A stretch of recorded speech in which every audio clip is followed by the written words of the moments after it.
asubira avuga ati si les Tutsis venaient d'Éthiopie en tant qu'ethnie, il existerait une ethnie Tutsi en Éthiopie. Si les Hutus venaient du Cameroun, on y trouverait une ethnie Hutu. Ce n'est absolument pas le cas.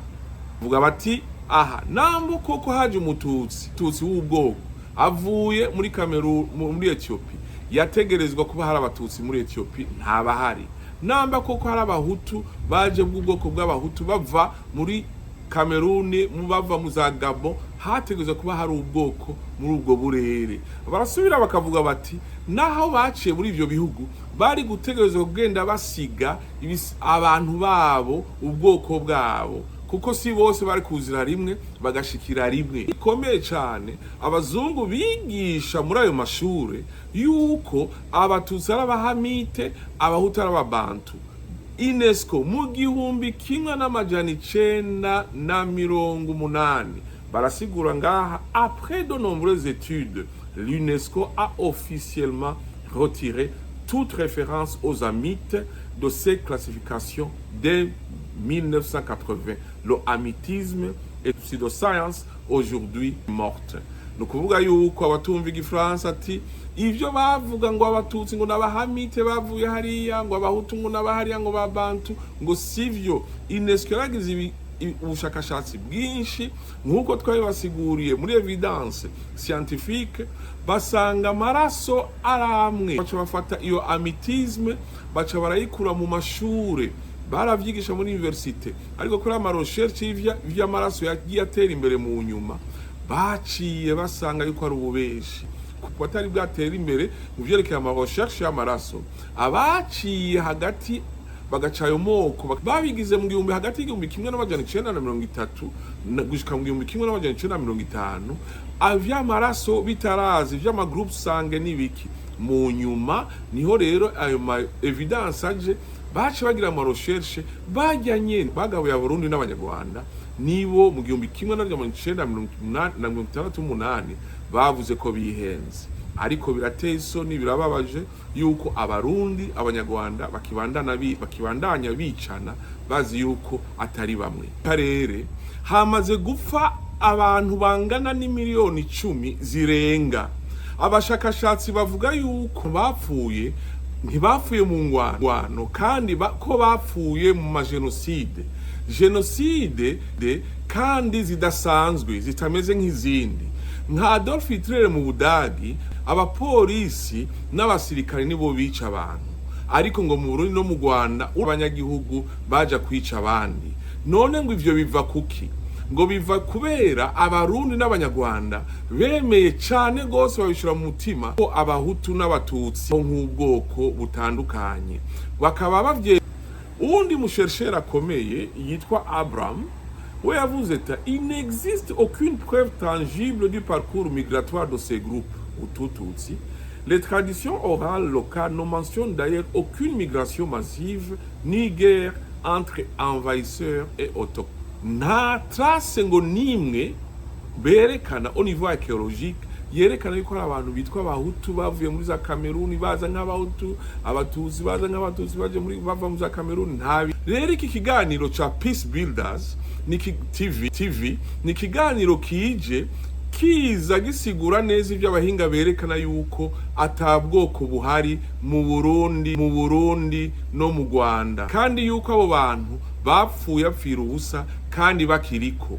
Anitwa Ndahiraje Christophe ndumwanditsi. You shall know the truth and the truth will make you free. Kurikira ikiganiro gikurikira partie numéro 4.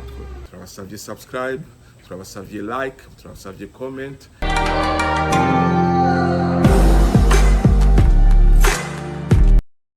Ikiganiro gifatiye ku gitabo twanditse citwa mu Gifaransa Hutu-Tutsi un mensonge qui tue, arico kumubona ngaho.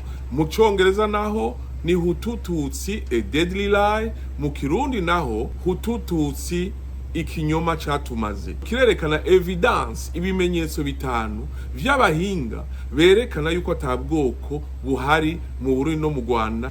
Urari video ya kane iza kwerekana evidence historique, ivyigwa byagizwe na chercheurs benshi cyane bazwi berekana yuko koko atabwoko buri Burundi no mu Rwanda, yuko abantu bariko bapfa bapfira ubusa. Ndasubiye kubaramutsa dufatiye kuri teze baje barigisha abarundi kuva 1930 gushika 1965 generation yigishijwe ari muri Atsinda, ari muri maseminere, bigishwa bose amakategori yose yigishwa yuko atari bamwe. Buri munsi niko babigisha, bababwira yuko abatutsi baje haciye imyaka amajana 4 bavuye muri Ethiopia, barababwira ko abahutu haciye imyaka 1000 bavuye mu za Cameroon, baca bavuga yuko abatutsi baje bazananye n'inka. Teze nizo tugiye kwiga. Uwa mbere akaba ari umuchercheur yitwa Smith, avuga ati les fouilles montrent une présence humaine et technique ininterrompue depuis 500 ans avant Jésus-Christ. Uyu unye n'umuchercheur w'umuarchéologue akomeye cyane, baraje bariga muri Grand Lac, basanga yuko mu Burundi no mu Rwanda kuva avant Jésus-Christ, imbere yuko Yesu aza, hamye haba abantu kandi atigeze haza ivyo bita invasion, abantu bashasha baje baziriye ko bitigeze bibaho. Arasubira hakaza n'uwundi yitwa Chrétien w'umuhistoria akomeye nawe, avuga ati le bétail faisait partie du paysage des Grands Lacs il y a plus de 2000 ans, bien avant les dates inventées par les colonisateurs que les Tutsis seraient venus il y a 400 ans. Uunda kwirikira yitwa Kalik wavuga ati l'idée que la fonte du fer a été importée par des envahisseurs, ces techniques ont été développées localement par les peuples il y a longtemps. Donc bavuga bati ivyo banditse abazungu yuko lo fer yazanywe n'abandi sivyo. Fer yamye la métallurgie muri ako karere yamye il y a très longtemps. Nta numwe yigeze azana ibintu bishasha bivuye ahandi. Ico ni ca gatatu. Uyu nundi muchercheur wa gatatu asigura neza na neza yuko atari ubwoko buhari, ibinyoma baguma berekana tunga umwe yajuku ngundi yajuku yavuye hajya. Ikibabaje nuko abarundi n'abanyarwanda bakivyumva bacicana bicanira kutarukuri. Asubira avuga ati si les Tutsis venaient d'Éthiopie en tant qu'ethnie, il existerait une ethnie Tutsi en Éthiopie. Si les Hutus venaient du Cameroun, on y trouverait une ethnie Hutu. Ce n'est absolument pas le cas. Avuga bati aha nambo koko haje umututsi nk'umututsi w'ubwoko avuye muri Cameroun muri Ethiopia, yategerezwa kuba hari abatutsi muri Ethiopia ntabahari. Namba koko hari abahutu baje bw'ubwoko bw'abahutu bava muri Cameroon bava mu za Gabon, hategeze kuba hari ubwoko muri ubwo burere. Barasubira bakavuga bati naho baciye muri ivyo bihugu bari gutegereza kugenda basiga abantu babo ubwoko bwabo, kuko si bose bari kuzira rimwe bagashikira rimwe. Hari ico gikomeye cyane abazungu bigisha muri ayo mashure yuko abatutsi ari abahamite, abahutu ari ababantu. UNESCO mu 1980 barasigura ngaha, après de nombreuses études, l'UNESCO a officiellement retiré toute référence aux hamites de ces classifications dès 1980. Le hamitisme est une pseudoscience aujourd'hui morte. No kuvuga yuko abatumva igifaransa ati ivyo bavuga ngo abatutsi ngo nabahamite bavuye hariya, ngo abahutu ngo nabahariya, ngo babantu, ngo sivyo. UNESCO yagize ubushakashatsi bwinshi nkuko twabibasiguriye muri evidence scientifique, basanga amaraso aramwe. Baca bafata iyo hamitisme baca barayikura mu mashure, baravyigisha muri universite, ariko kuri ama recherche y'amaraso yagiye atera imbere mu nyuma baciye basanga yuko ari ububeshi. Kubera atari bwatera imbere mu vyerekeye ama recherche y'amaraso, abaciye hagati bagaca ayo moko bakabicamwa amahase babigize mu gihumbi hagati y'igihumbi kimwe n'amajana 1930 gushika mu gihumbi kimwe n'amajana 1950 avy'amaraso bitarazi vy'amagroup sange n'ibiki mu nyuma niho rero ayo ma evidence aje bace bagira ama recherche bajya nyene bagabuye Burundi n'abanyarwanda nibo mu gihumbi kimwe n'amajana 1968 bavuze ko bihenze ariko birateye isoni birababaje yuko abarundi abanyarwanda bakibandanya bicana bazi yuko atari bamwe. Uwundi mushershera akomeye yitwa Abraham we yavuze ati il n'existe aucune preuve tangible du parcours migratoire de ces groupes Hutu-Tutsi. Les traditions orales locales ne mentionnent d'ailleurs aucune migration massive ni guerre entre envahisseurs et autochtones. Nta trace ngo nimwe berekana au niveau archéologique yerekana yuko abantu bitwa abahutu bavuye muri za Cameroon baza nk'abahutu abatutsi baza nk'abatutsi baje muri bava muri za Cameroon nta biriho. Igice naco cerekeye linguistique mu byerekeye muri evidence historique coco kirateye isoni cyane gose kuko ico basigura ngaha baravuga ati muri langue ikintu ca mbere basigura ati il est impossible pour un peuple entier de migrer, d'imposer sa domination puis de changer la langue sans laisser la moindre trace. Il n'y a aucun accent, aucun emprunt de mots, aucune structure grammaticale d'origine éthiopienne ou couchitique.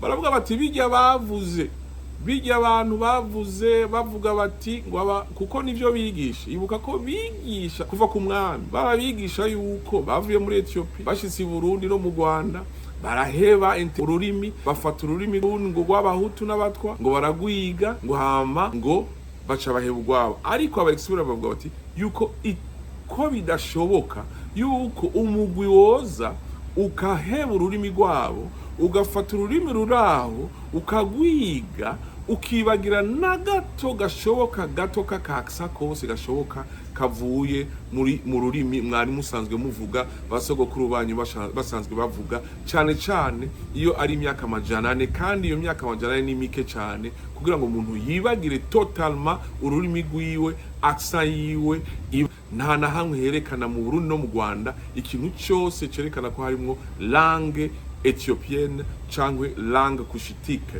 ngo hari guteza kuba hari mirima hari guteza kuba hari amajamba mwamwe ariko bararondeye barabura ngo ivyo vyerekana neza yuko koko ivyo archaeology bereka yuko abarundi bose ko abo bantu bamaze imyaka 2000 babaho kandi ayo mazina yari amazina yerekana gusa ubutunzi ntiyigeze yerekana amoko. Umuhinga kerekana ati le Kinyarwanda et le Kirundi sont des langues 100% bantou de zone G. Même le mot vache inka vient du proto-bantu nka. Uyu avuga ati yuko Kinyarwanda n'Kirundi ari langue bantu. Twaberetse ko amaraso yerekana yuko abatu n'abatutsi bafise amaraso bantu. Ahanye turabonye langue basangiye ko atanwa se accent yavuye hanze na gato kandi ngahaberekanye yuko Ikirundi n'Ikinyarwanda kiri 100% kitavanze kiri 100% bantu do bantu zone G. Zone G hama zone y'amalange mu vyerekeye Afrika.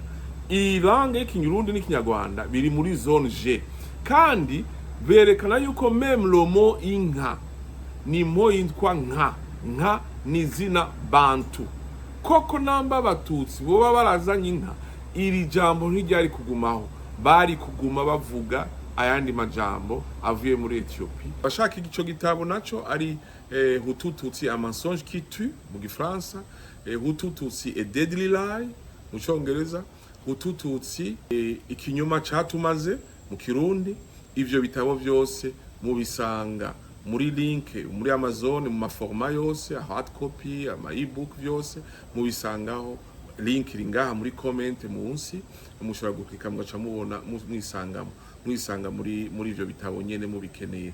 Hama abashaka nawe ko tubibaha ukundi murabona iyo WhatsApp yacu mushobora kuturungira WhatsApp tugashobora kubibashikiriza. Abari Burundi nabo mushobora kubironka ego mushobora kubironka namwe mushobora no kutwandikira cyangwa tukababwira iyindi telefone mushobora kuhamagara ko mugashobora kubironka vyoroshe bitarinze kuva ino bibashikira iyo mu Burundi cyangwa mu Rwanda. Murakoze cyane gose, tuzosubira tuganira evidence morphologique ububeshi bukomeye buwerekana neza yuko koko abarundi n'abanyarwanda badapfa amazuru. En fait ntibapfa ngo uraba umuntu ngo ukura mwica kubera izuru rito cyangwa ukura mwica kubera izuru rini, hari ibindi binyegeje tuzovyiga, tuzobira muri evidence idéologique, ariko evidence morphologique ari ikurikira muri partie 5 tuzoraba neza ico kibazo koko n'aba expert ico bakivuga ko. Murakoze cyane, mugire umunsi mwiza, turabasavye subscribe, turabasavye like, turabasavye comment. Imana ibahezagire, umunsi mwiza.